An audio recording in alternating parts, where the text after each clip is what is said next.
So I am settling in to read my book, and I was just thinking about beginner gardeners, and they think they have to hurry, and they think they have to start big. But what I want to tell you is that you don't have to start big. Oh, those glasses are terrible. Let me take those off for right now. Yeah, I'll just put them on top of my head. There we go. That's how I usually am anyway. Yeah, so if you have not ever started a garden and you want to, if you started one and or you've got ideas in your head about starting one, I just want to reassure you that the smaller you start, if you've never done it before, the smaller you start, the better off you're going to be. And I say that because what I'd like to see people do more than starting big gardens and failing is start something really small and succeeding, and getting to know what the plant life cycle is, getting to know weed pressure, getting to know how much moisture. Oh, there goes a buzzard. They look huge. How much moisture the plants need, what the rhythms are like, getting to know what happens when it is super sunny and dry, or when it's really cold and rainy. Like, I would love for you to, oh gosh, now I'm distracted. Okay, focus. I would love for you to just start off with something really small and manageable and protected. So, I mean, that might be 8 by 8. It might be 2 large containers. But I would like to see you start off with something very small and master what you're doing in the small way, and then add on. So if you started with 8 by 8 this year, and it's fenced, and it's protected, and you've learned how to grow tomatoes and peppers, and maybe some onions, maybe some flowers in there, and you figured out what to do to keep the soil with the right moisture level, and how to manage your weeds well, and you feel like you got that mastered, then go on to something bigger. And if you decided to fence an area, if you use temporary fencing, you can always add on to that. So go big or go home. Not with beginning gardeners. Beginning gardeners, I want you to start off small, manageable, smart. Figure it out first. Go through a whole cycle of figuring it out. Maybe you only get a handful of cherry tomatoes. Maybe you get a couple bouquets of cut flowers. Maybe you get, a couple bowls of lettuce. But do what you can to just learn first and to feel confident in what you're doing. Then add on the next year. And you don't even have to add on the next year. If you liked it, if you feel like, I feel like this is manageable, I could do this, and you wanted to add on, then you could actually expand the space in the fall and prepare a garden. So that in the spring, all you have to do is plant. But I always want you to start small and move on. And one of the reasons I say that is in our family we have a joke. It's not really a joke. It's kind of a saying that we live by, where how does a mouse eat an elephant? And that would be one bite at a time. So this weekend, or this past week, I had 3 cubic yards of soil delivered. It was a soil mix from a local company, and it was about 5 foot tall by at least 8 foot wide. It was pretty big, and I have just been chipping away at it a little at a time. So I filled one of my raised beds, and then I had some help come and fill the other 3, and it looked like it didn't even make a dent.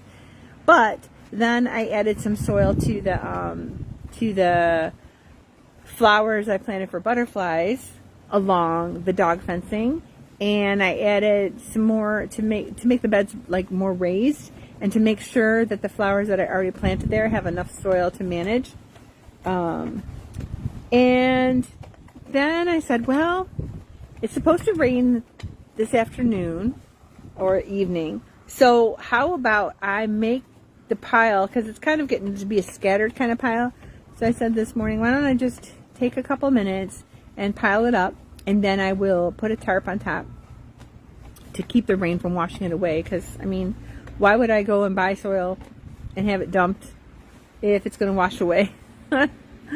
But little at a time. And that's how I do all of my stuff at home.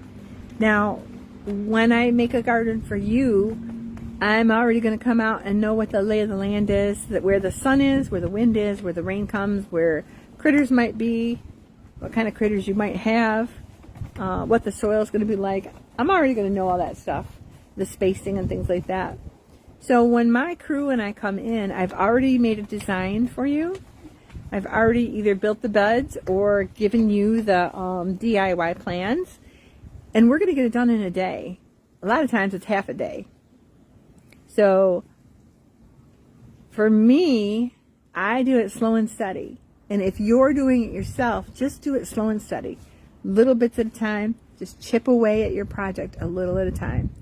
And I would not go all out if it's just you and you're doing it yourself. I would not go all out and make it like all Saturday your garden project, because you're going to exhaust yourself and it's not going to be fun. And if it's not fun, why do it? I would rather, like I did this morning, I was up there about an hour after sunrise, and I worked for about an hour because the dog was taking her morning nap, and I took a quick break, about 15-20 minutes. I went back out there again to do a couple things, came back in, took a little break, and now I'm just resting, and I'm reading a book called The Ruthless Elimination of Hurry. I thought that was a pretty good pick for me. And so, I mean, would you rather be out in the garden once for a long time, or 4 to 5 times a day when it's not brutally hot in the middle of the day and you're not working for hours and hours and hours doing heavy lifting, hours and hours and hours? I think I'd pick 4 or 5 times. So break it up into pieces that you can actually manage. And sometimes that means that you go from your car to your door, and in between those times, you actually work in the garden a little bit. Work on your garden. It's right there between the door and the car. So that's another bit of advice I've got. So if you are just starting out gardening, I want you to put your garden in a place where you're going to see it every day. And you're going to walk by it every day. It's going to be near an entranceway, or it's going to be near a pathway that you walk every day, because it's right in your mind. I mean, out of sight, out of mind. So don't put it behind your garage. Don't put it somewhere far away from your house. Put it near your house. You're going to want to go out there and harvest things. You're going to want to go out there and weed. Pull them before they get big and they're too much. You're going to want to go out there to water or to pick a tomato. But if it's the farther away from your house it is, the more neglected it's going to be. That's just how it is. So if you're starting off, you're going to start small with something you can manage, and you're going to make the location a place that's strategic and smart. And you're also going to protect it. So get some fencing. I should put that up. I should have talked about fencing, but I could still talk about fencing. Fencing doesn't have to be ugly, and it doesn't have to be permanent, and it doesn't have to be expensive. You can get a roll of 4 foot tall by 100 foot long garden fencing that will keep out dogs, cats, kids, deer, etc. It will keep those out. And you can get that for probably about $100. Don't get the one on Amazon. I think they offer it for like $50. It's like 4 foot tall by 100. So 4 by 100 for $50. Don't get that from Amazon because it's cheap. The wire is really thin and the welds bad. I know because I got it and I used it and I don't like it. I should do a review on that probably. But you can get a roll of fencing, 100 foot fencing, which is way more than you could need if you're just starting out, for maybe $100. But what you're going to do then is you're going to be able to plant once and not have to replant. I have had to replant onions when chickens have gotten in there because I didn't clip their wings. And that was annoying. And replanting is just, it's no fun. It's no fun to replant the same thing. It's more fun to, harvest something and then put something in its place, or plant it once and then just watch it grow, kind of like your kids. Think about your garden like your kids. You're probably going to keep them in the car seat. You're going to insist that they're buckled. You're going to put them on their back to sleep. You're going to have a nursery ready before you bring them home from the hospital. So get your environment ready before you bring your plants in. Make sure there's protection surrounding them. And then posts that you get are going to be, if you get T-posts, they're probably, I think they were $8 at Tractor Supply Company. So let's kind of put this together a little bit. If you made an 8x8, so 8 foot on each side square space where you're going to plant stuff or put your containers, and you wanted to protect it, you only have to have 4 corner posts, okay? So 4 corner posts times 8, that's only $32. And then you don't even have to get a 100-foot roll of fencing. You could get away with a 50-foot roll of fencing because it's 32 feet, right? 32 feet of fencing that you need, at least. You probably need a little bit more, maybe like 34, just to make sure that you cover the edges and you can overlap. So you're $32 plus, let's say, $50 for only 50 foot of fencing. So you're at like $83. And once you put that fencing in, that's a one-time cost, unless you decide to add on, which you could add on. But for under $100, you're going to be protecting an 8x8 foot section, which is super manageable. Okay, so you're going to start small. You're also going to make beds inside that 8x8 foot section that are only 3 foot wide and 3 foot. They could be 3 foot. They could be longer than the 3 foot, but they got to be 3 foot wide for sure, because you need some space for your pathways. So remember, you're going to have fencing around the garden section, but then you're going to need pathways to get in there and maintain and harvest and move things and plant things and take things out. So if it's 8x8, you want to make beds that are small enough to make the pathways. Plus, oh, that was nice. That was my timer.